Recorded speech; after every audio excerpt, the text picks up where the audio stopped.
তাহলে এই জিনিসটি হলো ডাইব্রোমো ইথেন। তাহলে আমরা ইকুয়েশনটি কিভাবে লিখতে পারি? ইকুয়েশনটি লিখতে পারি, আমরা রেকর্ডে আমরা বলে দিচ্ছি, যাদের বই নেই তারা আমরা লিখে নিতে পারি। CH2 ডবল বন্ড CH2, এটি হচ্ছে ইথিন। অ্যাকচুয়ালি আমরা যদি দীর্ঘিকার দিয়ে লিখতাম তাহলে ভালো হতো। ইথিন, এটি ধাক্কা লাগবে কারণ এটি লং ভাওয়েল। আরেকটি হচ্ছে ইথাইন, YNE, আর এটি হলো ENE, THENE।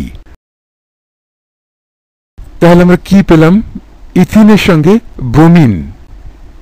ব্রোমিন কিসের মধ্যে রয়েছে? কার্বন টেট্রাক্লোরাইড, এটি নিষ্ক্রিয়। কার্বন টেট্রাক্লোরাইডের মধ্যে থেকে ব্রোমিনটি রিয়াক্ট করছে। ব্রোমিন যেহেতু ডাই অ্যাটমিক, সেজন্য আমরা Br2 লিখছি। আমরা ইকুয়েশনটি লিখি কিভাবে? CH2 double bond CH2 plus Br2, ব্র্যাকেটে লেখা রয়েছে CCl4, তীর দিয়ে লেখা রয়েছে Br CH2 CH2 Br